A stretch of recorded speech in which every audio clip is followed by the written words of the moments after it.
नमस्कार। आपका बहुत बहुत स्वागत है हमारे चैनल लीगल आउटलुक। आपने देखा होगा कि कभी कभी पारिवारिक डिस्प्यूट जो होता है, फैमिली डिस्प्यूट होता है, प्रॉपर्टीज को लेकर बड़ा इंटरेस्टिंग ट्विस्ट एंड टर्न लेता है।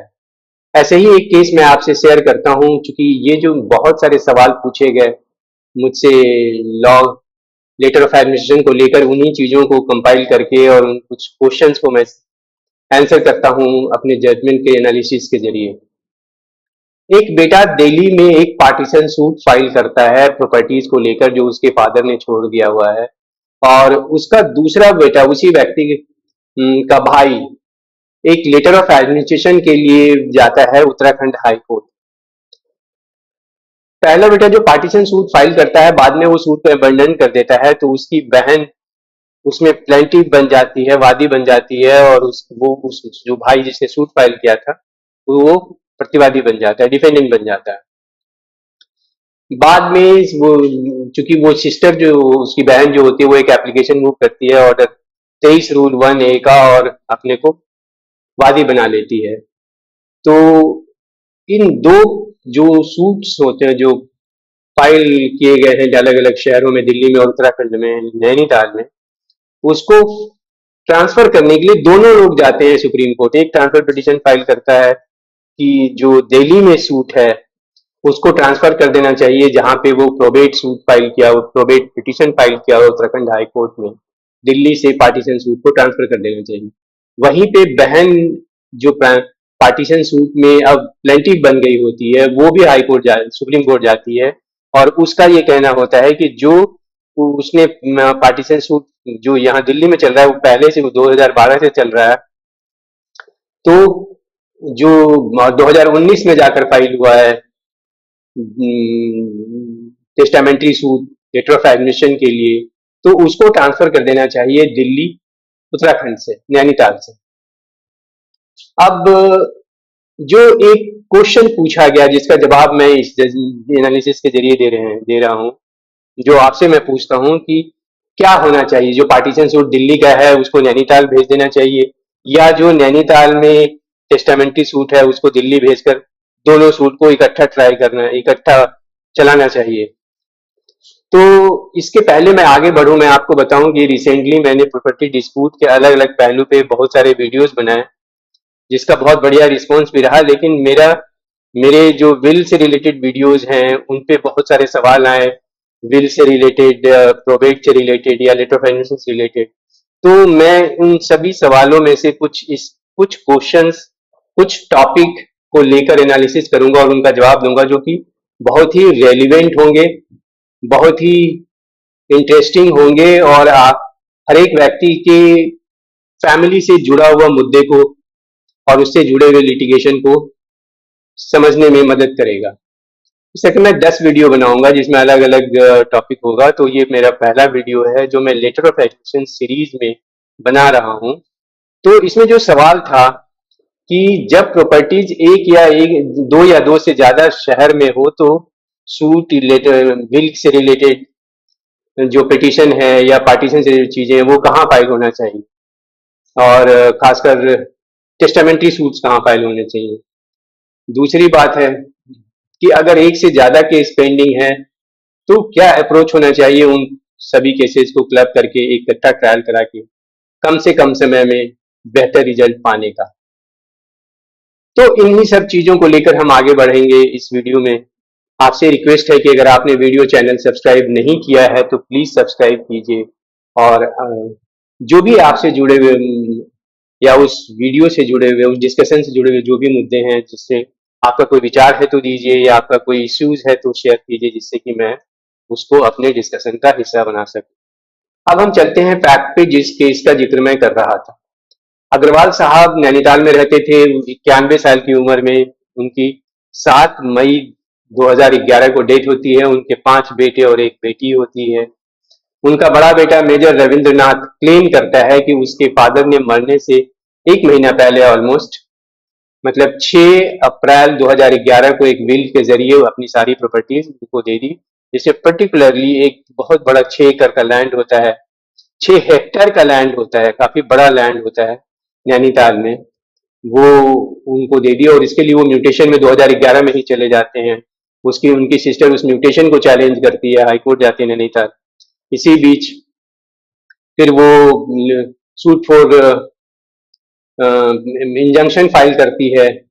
सिविल कोर्ट में उनकी सिस्टर। फिर नैनीताल में फिर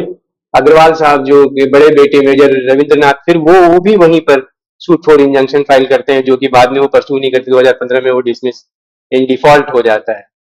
तो ये सब मुकदमे जिसकी का बेस बनता है जो ट्रांसफर पिटीशन, फिर बाद में उनका एक भाई दिल्ली में फाइल करता है पार्टीशन सूट।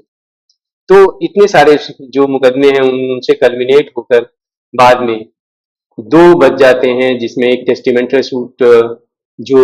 मेजर रविंद्रनाथ ने फाइल किया था नैनीताल में 2019 में, और 2012 में जो पार्टीशन सूट फाइल किया था एक भाई ने, उनके भाई ने, जो बाद में उसको अबंडन कर दिया और उसकी बहन फिर बाद में वो प्लेंटिफ बन गई और वो चला रही थी। तो जिस केस का मैं जिक्र सुप्रीम कोर्ट का कर रहा हूँ उस केस का नाम है Ravindranath Agarwal versus Yogendranath Agarwal and others, और इसमें जिस जजमेंट का जिक्र कर रहा हूँ वो 12 फरवरी 2021 का जजमेंट है। चूंकि ये ट्रांसफर पिटीशन को डील कर रहा था तो ये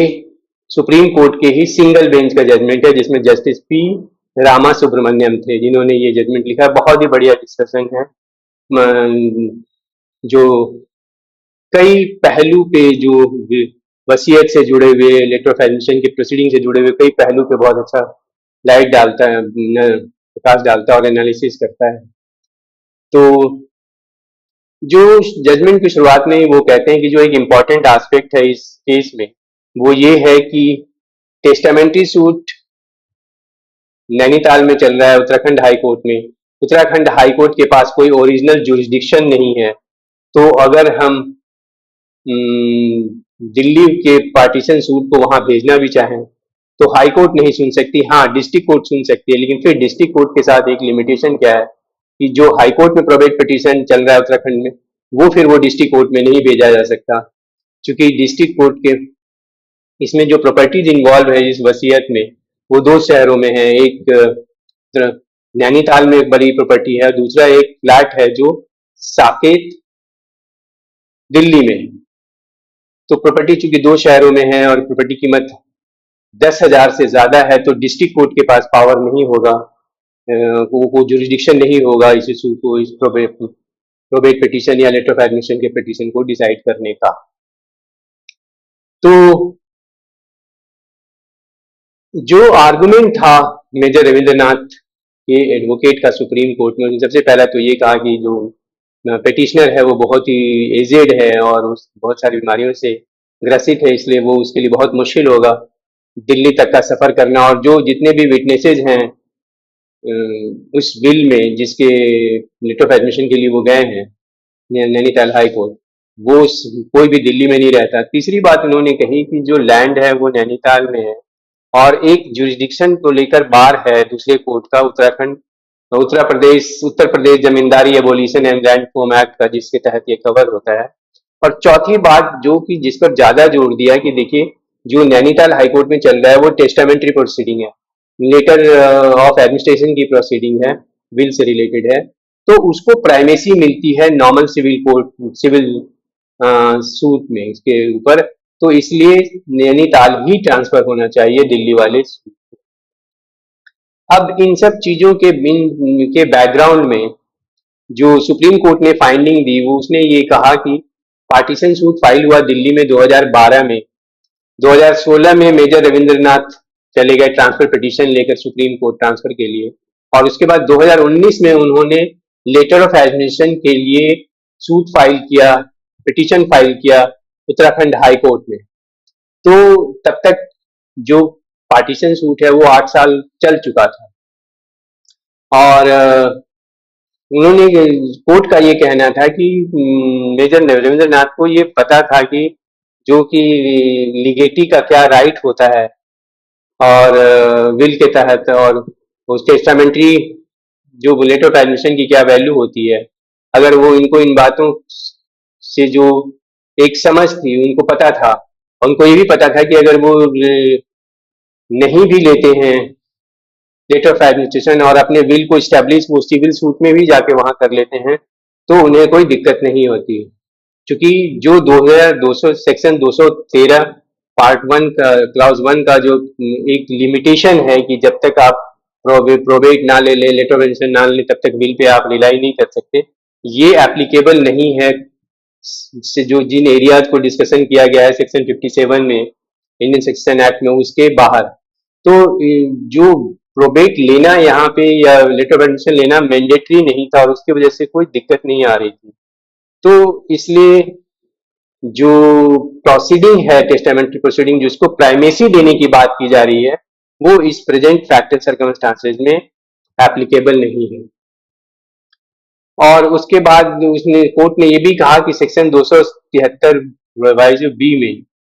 अगर कोई डिस्ट्रिक्ट कोर्ट के पास कोई मैटर लगता है तो वो प्रोबेट नहीं ग्रांट कर सकता अगर कोई उस शहर से बाहर की प्रॉपर्टी है। तो यहाँ भी अगर उत्तराखंड में हम देते हैं और डिस्ट्रिक्ट कोर्ट को भेज देते हैं ओरिजिनल जुरिडिक्शन जिसके पास है सिविल को ट्राई करने का, क्योंकि हाई कोर्ट के उत्तराखंड हाई कोर्ट के पास तो है नहीं, तो वो जो प्रोबेट पिटीशन को को, को इंटरटेन करने का जुरिडिक्शन नहीं है, क्योंकि साकेत में जो प्रॉपर्टी है दिल्ली में उसकी वैल्यू 10,000 से ज्यादा है। तो इन सब फैक्ट एंड सर्कमस्टांसेस को देखते हुए कोर्ट ने ये कहा कि जो नैनीताल में जितने प्रोसीडिंग पेंडिंग है, खासकर वो टेस्टामेंट्री केस जो इसमें लेटर ऑफ एडमिशन के लिए रविंद्रनाथ गए हुए हैं, वो उसको ट्रांसफर कर दिया दिल्ली और दिल्ली हाई कोर्ट। और जो साकेत में जो भी प्रोसीडिंग चल रही थी, क्योंकि इनफैक्ट जो साकेत कोर्ट में प्रोसीडिंग चल रही थी वो पहले 2012 में दिल्ली हाई कोर्ट में ही फाइल हुआ था, लेकिन 2016 में जो जुरिडिक्शन चेंज हुआ, पेक्यूनियर जुरिडिक्शन बढ़ा दिया गया डिस्ट्रिक्ट कोर्ट का,